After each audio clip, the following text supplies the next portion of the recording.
Hi dears, എന്തൊക്കെ എല്ലാവരുടെയും വിശേഷം? എല്ലാവരും സുഖമായിരിക്കുന്നോ? ഞാനിന്നൊരു അടിപൊളി എഗ്ഗ് ബോളയുടെ റെസിപ്പിയും കൊണ്ടാണ് വന്നിട്ടുള്ളത്. അടിപൊളി ടേസ്റ്റിലുള്ള ഒരു എഗ്ഗ് ബോളയുടെ റെസിപ്പിയാണ്. സിമ്പിളായിട്ട് ഉണ്ടാക്കാൻ പറ്റും. അപ്പോൾ അതെങ്ങനെ ഉണ്ടാക്കുന്നത് നോക്കിയാലോ. അതിനായിട്ടൊരു മിക്സിയുടെ ജാർ എടുക്കുക. 1 കപ്പ് മൈദ ചേർത്ത് കൊടുത്തിട്ടുണ്ട്. അതിലേക്ക് ഒരു മുട്ട പൊട്ടിച്ചൊഴിച്ചിട്ടുണ്ട്. 1/2 ടീസ്പൂൺ കുരുമുളക് പൊടി, പിന്നെ കുറച്ച് വെളുത്തുള്ളി അല്ലി, 3/4 കപ്പ് പാല്, പിന്നെ ആവശ്യത്തിന് ഉപ്പ്. ഇത്രയും ചേർത്ത് കൊടുത്ത ശേഷം ഇതൊന്ന് നന്നായിട്ട് മിക്സിയിലിട്ട് അരച്ച് കൊണ്ടുവന്ന് വെക്കണം കേട്ടോ. ഇനി നമുക്കൊരു മസാല തയ്യാറാക്കണം. അതിനായിട്ടൊരു പാൻ വെച്ച് കൊടുത്തിട്ടുണ്ട്. പാൻ ചൂടായി വരുന്ന സമയത്ത് അതിലേക്ക് ആവശ്യത്തിന് എണ്ണ ഒഴിച്ച് കൊടുക്കുക. എണ്ണ ചൂടായി വരുന്ന സമയത്ത് ഇതിലേക്ക് 2 സവാള കുനുകുനാ കട്ട് ചെയ്ത് ചേർത്ത് കൊടുത്തിട്ടുണ്ട്. സവാള ചേർത്ത് കൊടുത്ത ശേഷം ഒന്നങ്ങ് വഴറ്റി കൊടുക്കുക കേട്ടോ. സവാള വഴന്ന് വരുന്നതിൻ്റെ കൂടെ കുറച്ച് കറിവേപ്പില കട്ട് ചെയ്തതും ചേർത്ത് കൊടുത്തിട്ടുണ്ട്. കൂടെ തന്നെ നല്ല കുനുകുനാന്ന് കട്ട് ചെയ്തിട്ടുള്ള പച്ചമുളക് കൂടി ചേർത്ത് കൊടുക്കുന്നുണ്ട്. പച്ചമുളക് ഓരോരുത്തരുടെ എരിവിനനുസരിച്ച് ചേർത്ത് കൊടുത്താൽ മതി കേട്ടോ. നമ്മൾ കുരുമുളക് പൊടിയൊക്കെ ഇതിൽ ചേർക്കുന്നുണ്ട്, അതുകൊണ്ട് തന്നെ എരിവിനനുസരിച്ച് ചേർത്ത് കൊടുത്താൽ മതി. ഒന്നങ്ങ് ഇളക്കി കൊടുക്കുക. പെട്ടെന്ന് വാടി കിട്ടാനായിട്ട് കുറച്ച് ഉപ്പ് ചേർത്ത് കൊടുക്കുന്നുണ്ട്. സവാള ഒന്ന് നല്ലപോലെ സോഫ്റ്റായി വന്ന സമയത്ത് ഇതിലേക്ക് 1 ടീസ്പൂൺ ഇഞ്ചി വെളുത്തുള്ളി ചതച്ചത് ചേർത്ത് കൊടുക്കുക. അതിൻ്റെ പച്ചമണം പോകുന്നത് വരെ നല്ലപോലെ ഒന്ന് വഴറ്റിയെടുക്കണം കേട്ടോ. വീഡിയോ കാണുന്നവർ മുഴുവനായിട്ടൊന്ന് കാണാൻ ശ്രമിക്കണേ. അതുപോലെ തന്നെ സബ്സ്ക്രൈബ് ചെയ്യാതെ കാണുന്ന കൂട്ടുകാർ ആരെങ്കിലും ഉണ്ടെങ്കിൽ പ്ലീസ് ഒന്ന് സബ്സ്ക്രൈബ് ചെയ്ത് സപ്പോർട്ട് ചെയ്യണേ. ഇഞ്ചി വെളുത്തുള്ളി ചതച്ചത് ചേർത്ത് കൊടുത്തതിൻ്റെയൊക്കെ പച്ചമണം പോയി ഒന്ന് നല്ലപോലെ വാടി വന്നാൽ 1/2 ടീസ്പൂൺ ചിക്കൻ മസാലപ്പൊടി ചേർത്ത് കൊടുക്കുക. 1/2 ടീസ്പൂൺ കുരുമുളക് പൊടി, 1/2 ടീസ്പൂൺ മുളക് പൊടി, 1/2 ടീസ്പൂൺ മഞ്ഞൾപ്പൊടി. ഇത്രയും ചേർത്ത് കൊടുത്ത ശേഷം ഇതിൻ്റെ പച്ചമണം പോകുന്നത് വരെ നല്ലപോലെ ഒന്ന് ഇളക്കി കൊടുക്കുക. ഇത് എണ്ണയിൽ കടന്നിട്ടൊന്ന് അത്യാവശ്യം മൊരിഞ്ഞ് വന്ന ശേഷം ഇതിലേക്ക് ക്യാപ്സിക്കം ചേർത്ത് കൊടുക്കുന്നുണ്ട്. 1 ക്യാപ്സിക്കത്തിൻ്റെ പകുതിയാണ് ചേർത്ത് കൊടുത്തിട്ടുള്ളത് കേട്ടോ. ക്യാപ്സിക്കം പിന്നെ ഒരുപാട് അങ്ങോട്ട് വേവിച്ചെടുക്കേണ്ട ആവശ്യമില്ല, ഒന്നങ്ങ് വാടി കിട്ടിയാൽ മതി കേട്ടോ.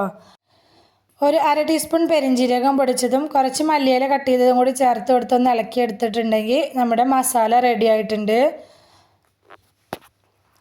പെരിഞ്ജീരകം പൊടിച്ചതില്ല എന്നുണ്ടെങ്കിൽ കുറച്ച് ഗരം മസാലപ്പൊടി ചേർത്ത് കൊടുത്താൽ മതി കേട്ടോ. 1/4 ടീസ്പൂൺ ചേർത്താൽ മതി. അപ്പോൾ അതുകൂടി ചേർത്ത് കൊടുത്ത് ഒന്നങ്ങ് ചൂടാക്കി എടുത്താൽ നമ്മുടെ മസാല റെഡിയായി. ഇനി ഇതിലേക്ക് 2 മുട്ട ആവശ്യമായിട്ടുണ്ട്. അത് മുട്ട പുഴുങ്ങിയെടുത്ത് ഇതുപോലെ കട്ട് ചെയ്ത് വെച്ചിട്ടുള്ളതാണ് കേട്ടോ. നമുക്ക് ഇഷ്ടമുള്ള ഷേപ്പിൽ കട്ട് ചെയ്തെടുക്കുക. ഇനി ഞാൻ ഇതുപോലെ ഒരു പാത്രം എടുത്തിട്ടുണ്ട്. ഒരു ചെറിയ കുണ്ടുള്ള പാത്രം എടുക്കണം കേട്ടോ. അതിലേക്ക് 1 ടീസ്പൂൺ എണ്ണ ഒഴിച്ചു കൊടുത്തിട്ടുണ്ട്. എണ്ണ, ബട്ടറോ നെയ്യോ എന്ത് വേണമെങ്കിലും ചേർത്ത് കൊടുക്കുക കേട്ടോ. ഞാനിപ്പോൾ വെളിച്ചെണ്ണ തന്നെയാണ് ഒഴിച്ചു കൊടുത്തിട്ടുള്ളത്.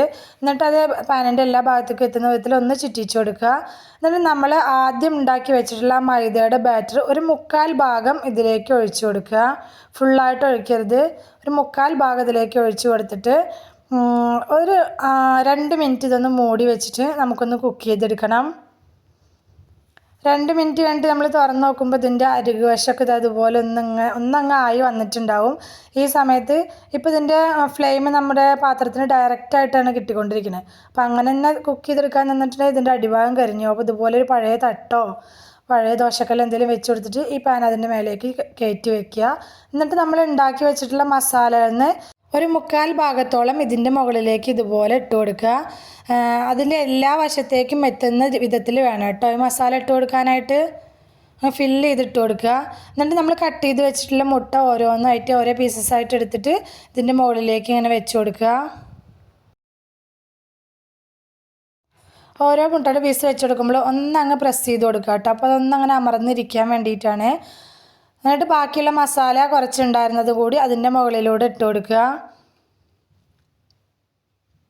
ഇനി ഇതിലേക്ക് ഞാൻ ചേർത്ത് കൊടുക്കുന്നത് ടൊമാറ്റോ സോസാണ്.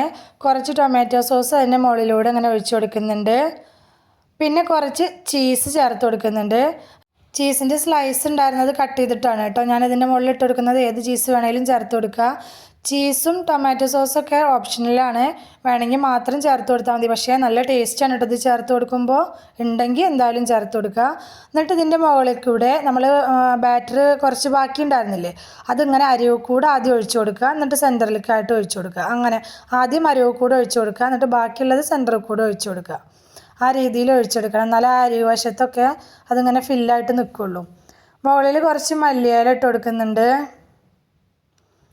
ഇതൊന്നും നിർബന്ധമൊന്നുമില്ല കേട്ടോ. ഒന്ന് തിരിച്ചിടുമ്പോഴത്തെ അവസ്ഥ ഇത് കാണുമെന്നൊന്നും അറിയില്ല. ഒരു ഭംഗിക്ക് ഇരുന്നോട്ടെ വിചാരിച്ച് ചേർത്ത് കൊടുക്കുകയാണ് ഞാൻ. കുറച്ച് ക്യാരറ്റ് ഗ്രേറ്റ് ചെയ്തതും കൂടി ചേർത്ത് കൊടുത്തിട്ട് ഒന്ന് മൂടി വെച്ചിട്ട് നമുക്കൊരു 10-15 മിനിറ്റ് അല്ലെങ്കിൽ 20 മിനിറ്റ് കുക്ക് ചെയ്തെടുക്കണം കേട്ടോ. അത് ഒരു 10-15 മിനിറ്റ് കഴിഞ്ഞിട്ട് ഞാൻ നോക്കിയപ്പോൾ ആയിട്ടുണ്ടായിരുന്നില്ല. അപ്പോൾ ഞാൻ ഒരു 5 മിനിറ്റ് കൂടി വെച്ചിട്ടുണ്ട്.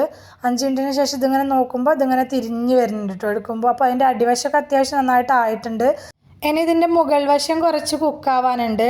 അപ്പോൾ അതങ്ങനെ കുക്ക് ചെയ്തെടുക്കാനായിട്ട് ഇതുപോലെ ഒരു പാത്രത്തിലേക്ക് കമഴ്ത്തി കൊടുക്കുക. എന്നിട്ട് അതേ പാനിലേക്ക് തന്നെ ഇതൊന്ന് അങ്ങോട്ട് തട്ടി കൊടുത്താൽ മതി കേട്ടോ. എളുപ്പമായിട്ട് തന്നെ കിട്ടുന്നുണ്ട്, പോന്നിട്ടുണ്ട്. ഇതുപോലെ അതിലേക്കൊന്ന് വെച്ച് കൊടുത്താൽ മതി. ഇതിപ്പോൾ ഇതുപോലെ ചെയ്യാൻ ബുദ്ധിമുട്ടുണ്ടെങ്കിൽ വേറൊരു പാൻ ഇതുപോലെ എടുത്തിട്ട് കുറച്ച് എണ്ണ തടവിയിട്ട് അതിലേക്ക് കമഴ്ത്തി കൊടുത്താലും മതി. അത് അങ്ങനെ ചെയ്യുകയാണെന്ന് വെച്ചാൽ കുറച്ചുകൂടി ഈസിയാണ് കേട്ടോ. ഇപ്പോൾ ഞാനൊന്നങ്ങനെ അമർത്തി വെച്ച് കൊടുക്കുന്നുണ്ട്.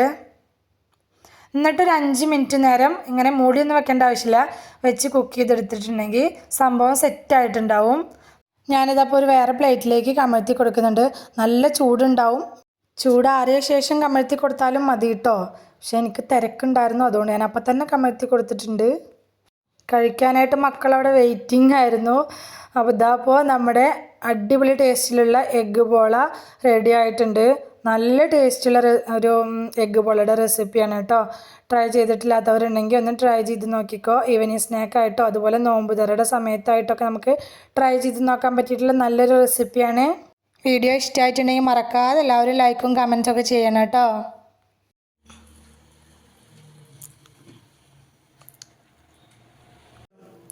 നല്ല ടേസ്റ്റ് ഉണ്ട്. ഇതുവരെ കൂടെ നിന്ന് സപ്പോർട്ട് ചെയ്തിട്ടുള്ള എൻ്റെ എല്ലാ മുത്തുമണികൾക്കും ഒരുപാട് താങ്ക്സ്. എന്നാൽ ശരി, സിമ്പിൾ ആൻഡ് ടേസ്റ്റി റെസിപ്പിയുമായി ഞാൻ വീണ്ടും വരാം. ബൈ.